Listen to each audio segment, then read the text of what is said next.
Today's Introduction to Space Science class is going to focus on the researches on the Big Bang and the inflation theory. Every student has been given the reading assignment about this topic at the previous class. Misa has been assigned to make a presentation, and the other students are to discuss among group members on the content of the presentation. Misa will also join one of the groups for discussion. And that's all. Okay, thank you, Misa. Thank you. All right, good job. Thanks. Okay, now I want everyone to discuss today's topic within your groups, okay? What do you think? In other words, did you understand that with the progress of observing distant galaxies, understanding of the origin of the universe became clearer? Sorry, I didn't read the materials for today's class. Could you tell me a bit about this research?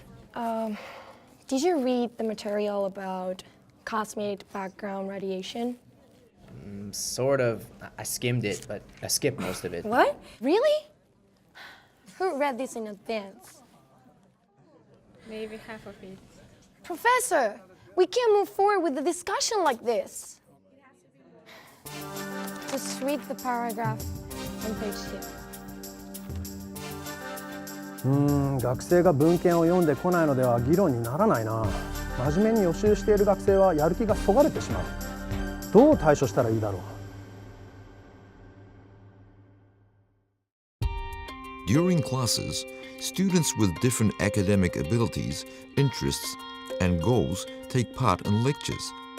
Specifically, when some students haven't read the materials before class, differences in basic knowledge within a group might harm development of the discussion. As a teacher, how would you deal with a similar situation? Try to think about first how you could prevent such a situation. Then, in the situation, what words would you use and what kind of behavior would be helpful?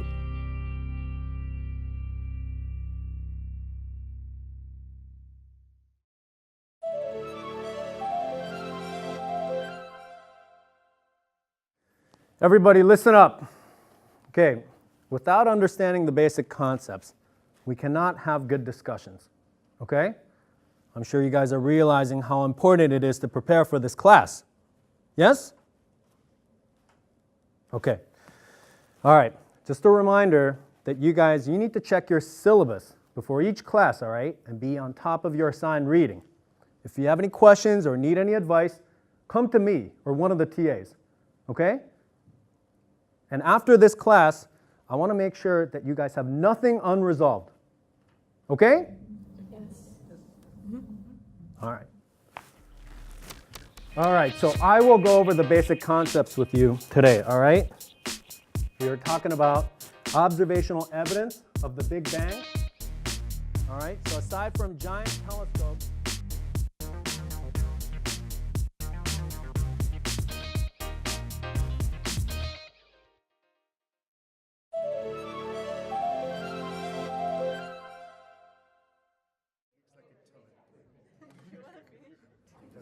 okay, I'm sure you guys are realizing how important it is to prepare. Yes? Yes. Okay. All right. So what I want you guys to do now is to pair up, okay? Those of you who know the material, raise your hands. Okay, all right. So those of you who didn't raise your hands, pair up with those who did, okay? Keep your arms raised. Okay, good. So those of you who didn't prepare, pair up with those who did. And Kyle, you pair up with me, okay? Okay.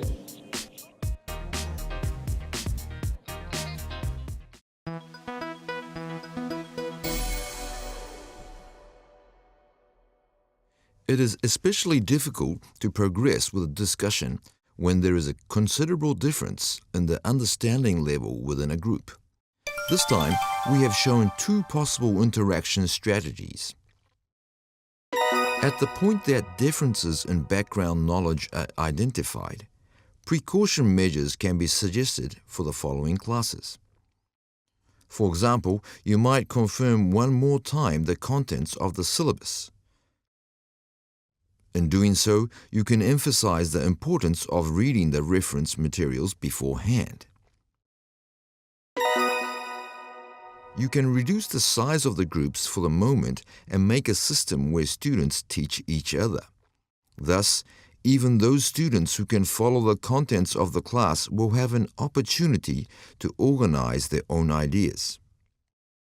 Still, after re-establishing the discussion groups, those points that could not be solved in the peer discussion can be revisited, resulting in a scheme where students teach each other within the whole group. To transmit effectively the importance of preliminary study, first, make it clear by using the syllabus. Still, to confirm students' basic knowledge, you might implement short tests or quizzes at the beginning of class, for example, about basic terminology. In cases where differences in comprehension can be observed, you might assign questions that get progressively harder as the student progresses. Also, prepare a list of references adequate to the student's level. Another effective strategy is to prepare a glossary with terminology specific to the study and assign a preliminary study in which students search for the meaning of each term.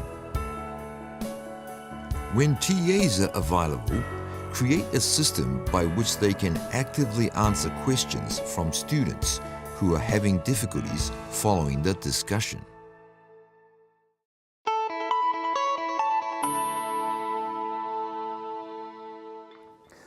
Without understanding the basic concepts, it's not possible to engage in a good discussion.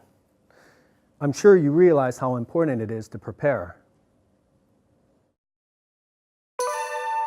You have to read the syllabus and be on top of the assigned reading. If you have any questions or need any advice, you can always come to me or one of the TAs.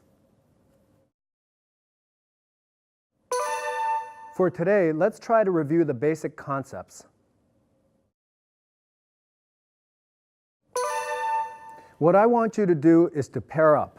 One person will explain the concepts to the others, take questions, and so on.